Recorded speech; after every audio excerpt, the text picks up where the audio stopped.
All right, let's talk movies. Forget the box office, forget all the award season chatter for a second. Today, we're digging into something way more personal. One film critic's very own list of the top 10 movies of 2025. We're going to find out which films really, truly stuck with him. So, what really makes a movie the best, anyway? Is it all about a perfect script and flawless direction? Or is it something different? Something that just connects with you on a personal level? Well, for this critic, it's definitely the second one. Let's see exactly what he looks for. And there you have it. This isn't some academic exercise. This list is all about gut feelings. It's about personal connection, an amazing time at the theater, and that ultimate test, rewatchability. So with that in mind, let's jump into the countdown. Okay, let's kick this thing off. We're starting with a few movies that took genres we all know and just completely flipped them on their heads in the best possible way. Starting us off at number 10 is a movie that our critic was not expecting to like at all. Seriously, he went in thinking it'd be a huge letdown, but he came out of the theater with a massive smile on his face. It's Predator: Badlands. And you can totally see why he was worried, right? The fear was that we'd get this watered-down PG-13 version where the Predator is suddenly the good guy. But no! What he got was this super fun, kick-ass adventure. It was structured just like an old-school video game. You lose all your stuff, you have to build up your armament piece by piece, and then you get to these awesome boss battles. What a cool way to turn expectations upside down. Coming in at number 9 is an adaptation of a Stephen King novel, The Long Walk. And wow, this one was another surprise. He had no idea this was going to be one of the most emotionally crushing movie experiences of his entire year.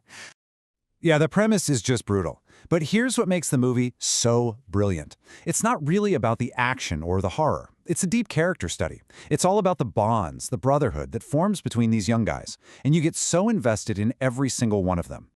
And that is the key. That's the feeling the movie creates. The more you like these characters, the more that pit in your stomach just grows and grows. Suddenly, every little thing, a shoe coming untied, a steep hill, becomes this insane life-or-death moment.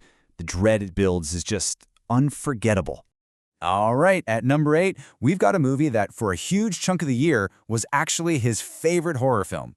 It's called Together, and it stars Dave Franco and Alison Brie. What makes this movie so memorable is that it's just completely wild. It's this insane mix of stuff that shouldn't work together but totally does. You've got gnarly body horror, really sharp social commentary, laugh-out-loud physical comedy, and some of the absolute best scares of the year. It's just a batshit crazy ride that gets better and crazier as it goes. Okay, moving into the middle of the pack here. This next section is all about bold new movies. These are the kinds of films that showed up at festivals and haven't gotten a wide release just yet. So think of these as the real insider picks.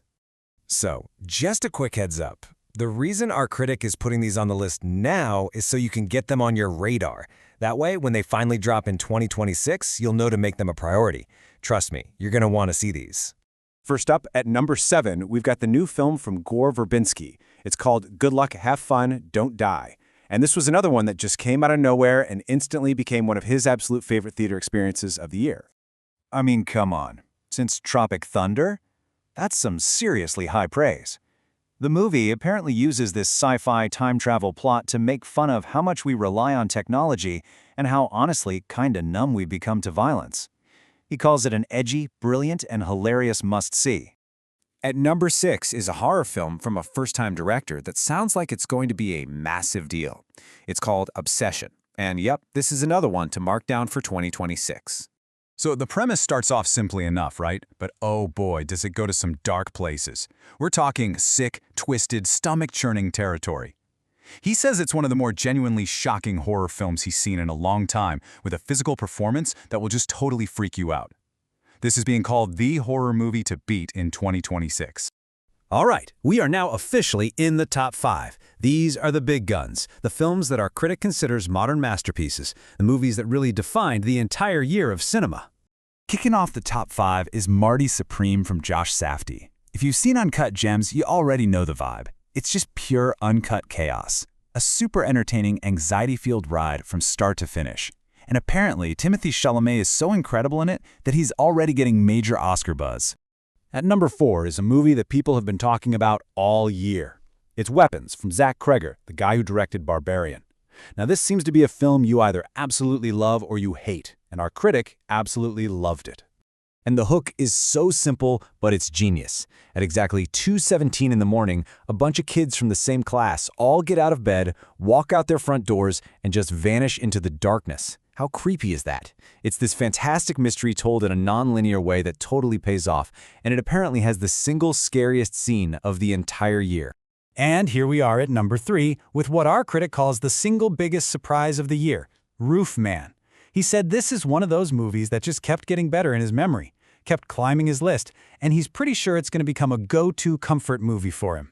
And what makes it so amazing is that it's a true story. And it's just unbelievable. This guy goes from robbing McDonald's by cutting holes in the roof to living inside a Toys R Us for months without anyone knowing. But it's more than just a crazy story. It's charming, it's funny, it's really emotional, and it's all held together by what he's calling a career-best performance from Channing Tatum. A whole new side of him we've never seen before. Our number 2 film of the year is Ryan Coogler's vampire movie, Sinners. This is it, our critic's favorite horror film of the year, period. It's gorgeous to look at, it's packed with interesting themes, and it's so much more than just a vampire movie. It saves all the real carnage for a totally perfect ending. Okay, we finally made it to the number 1 spot. But before I tell you what it is, you need to understand something. For this critic, this last film, it's just in a completely different league.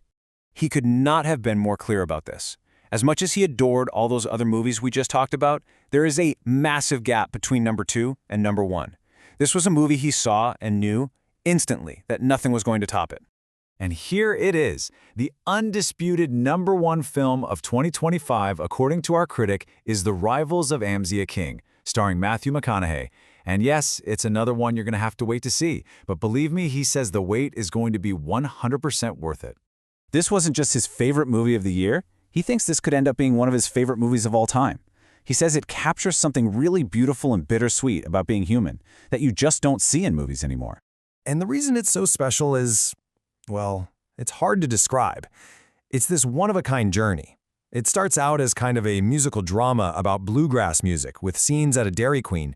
Then it gets into beekeeping, then it turns into a heist movie, and then it becomes a full-on revenge thriller. It sounds crazy, I know, but apparently it's just this phenomenal, unique experience. So there you have it, one critic's incredibly passionate personal top 10 of 2025. I mean, from video game predators to beekeeping revenge thrillers, what a weird, wild year for movies. So, after hearing all that, which one are you most hyped to check out?